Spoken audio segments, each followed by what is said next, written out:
Hi there and welcome to the very first Wannalisn here on the Wannalisn YouTube channel.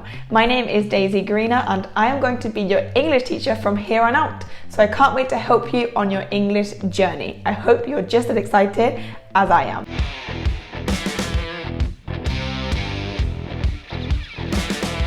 You can now look forward to a new Wannalisn every week. So I hope you tune in for next week's English class too. For our first Wannalisn this week, we are going to be learning about idioms, a part of the English language that you either love or you hate, much like phrasal verbs. Both of these parts of the English language, idioms and phrasal verbs, seem to be quite complicated for a lot of students. So if you would like a dedicated Wannalisn to phrasal verbs, let me know in the comment section below. So back to idioms. Of course, you can't fully learn the English language without including at least the most common or the most popular idioms. So that is going to be our objective for today's class. We're going to learn the meanings and how to use the most commonly used English idioms. But before we start, we must ask ourselves, what actually is an idiom? According to the Cambridge Online Dictionary, an idiom is a group of words in a fixed order that have a particular meaning that is different from the meanings of each word on its own. In today's Wannalisn, we are going to be learning these idioms here. So I challenge you to try and find an example using each one of these idioms and comment the examples down below. I will check over your comments and correct any mistakes that you may have. So make sure you take me up on this offer and get commenting. So our first idiom is this idiom right here. This is to beat around the bush. And what it means is to avoid saying what you actually mean or what you really mean. Probably because the topic in question is an uncomfortable topic or an awkward topic, so you try to avoid it.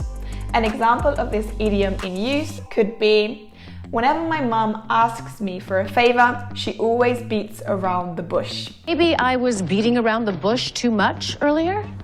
Or I could be wrong. Maybe you should beat around the bush more. Don't beat around the bush, Leonard. I won't beat around the bush. No, but I will not beat about the bush either, Mr. Barrow. Our next idiom is to bite the bullet. This basically means just to do something, to get it over with because it's inevitable. It's something that must be done, so we may as well just do it. An example of this one in use could be, I know you don't want to do your English homework, but you'll have to bite the bullet and get it over with. Bite the bullet, baby. Bite the bullet. We bite the bullet and... I'm afraid we'll just have to bite the bullet on this thing, Clyde. I told my father we should just bite the bullet. Our next idiom is to cost an arm and a leg. And this is a very, very commonly used idiom, especially in England, in Great Britain, and I'm sure you've probably heard it before. When we say that something costs an arm and a leg, what we are expressing is that it is very, very expensive. So much so that you would need to sell your arm and your leg to be able to pay for whatever thing. And of course, you can't put a price on your arm and your leg. An example of this in use could be, to live in the centre of London costs an arm and a leg. This is an advanced computer system. Costs an arm and a leg. You cost an arm and a leg, so let's get to work. Cost me an arm and a leg. Probably cost me an arm or a leg somewhere down the line. Our next idiom is to cut somebody some slack. So when you cut somebody or someone some slack, what you're doing is trying not to be so critical of them or trying to give them a real chance at doing something. An example could be, if he had explained the situation to me, I would have cut him some slack and not been so hard on him. You need to cut yourself some slack, okay? Cut him some slack. It was Chandler's idea. Cut him some slack until he can overcome these historical injustices. I'll cut you some slack today, seeing as it's Lieutenant Wolf's first day. Thank you.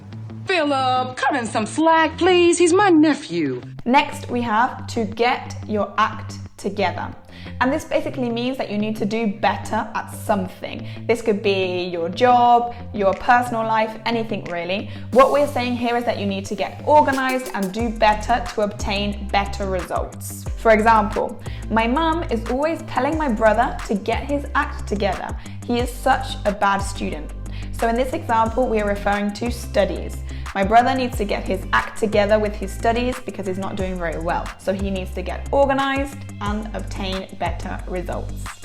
Get your act together, lady. And who's got her act together? You gotta get your act together. When are you gonna get your act together? You need to get your act together. Our next idiom is to hang in there. So to hang in there means to keep trying or to give something another chance because you think it could get better. We often say this to people that may be having a difficult time or a tough time with something, and it's kind of like a way to encourage them. So we could say hang in there, and we're trying to say, you know, keep fighting, keep going, and we're sure it will get better. An example of this idiom in use could be, my friend keeps arguing with her boss, but I told her to hang in there. So I'm encouraging her. I'm telling her, you know, keep going, and I'm sure it will get better. Hang in there. Hang in there. Next, we have the idiom to hit the sack. If you think about it, this one is a funny one, but really its meaning is very simple, and to hit the sack means to go to bed or to go to sleep. And we often use this one if we're very tired. So if I say, I can't wait to hit the sack tonight, I'm saying that I can't wait to go to bed or go to sleep tonight, probably because I'm very tired. Oh, well, I guess I'll hit the sack. I think I'll just hit the sack. I think I'll just hit the sack. Next, we have the idiom to be on the ball. So if you're on the ball, it generally means that you're quick to react to something or quick to understand something. It could also mean that you're very on top of your work or on top of a certain subject. An example of this one could be, I'm really on the ball today. I managed to get through all of my emails before 11 o'clock. She's like you, only smart and on the ball. On the ball, let's run it again. Our next idiom is to pull someone's leg. This is another funny one, and it's also very, very, very common, so I would definitely recommend jotting this one down. So to pull someone's leg basically means to joke with them or to kid with them. When you're pulling someone's leg, you're having a joke or you're kidding around with them and it's not serious. A good example of this one could be, I didn't believe my dad's story, and it turned out he was pulling my leg all along. So he was joking with me or kidding with me all along. Someone was pulling your leg. And our last idiom for today's video is to get bent out of shape. So to get bent out of shape basically means to get upset or angry or agitated because of something that has happened or has been said. We often say to somebody, don't get bent out of shape over whatever may have happened. And what we're saying is, don't get upset, don't get angry, or don't get agitated. A good example of this idiom in use could be, his friends stopped inviting him to all of their parties and he got really bent out of shape over it. So he got really angry, really upset because they stopped inviting him. Well, don't get all bent out of shape. And don't get so bent out of shape. You're a big boy, Tony. So that's it for today's Wannalisn. I really hope you enjoyed learning about all of these different English idioms. If you want to learn more idioms just like these, spoken by your favorite movie stars, actors and singers, you will love our Wannalisn app. It's the perfect way to learn English while you're having fun. With tiny clips from all of your favorite movies, series and songs, you will finally be able to learn real fast-spoken English. Wannalisn has a variety of different exercises aimed to test your listening skills, your comprehension skills and your spelling skills. The exercises are really easy to understand, they're intuitive, and they measure your level of English along the way with each step that you complete. Just by spending a little bit of time every day playing and having fun with Wannalisn, you can learn and improve your English without even realizing. Sounds pretty cool, right? I'm sure you've never heard of anything quite like it, so why not give it a try for free? You can download the app via the link in the description, or simply type Wannalisn in the search bar of your app store. Thank you guys for coming to today's class. Make sure you check out the app and you can let me know in the comments what you think of it. And I will see you for our next Wannalisn. Bye for now.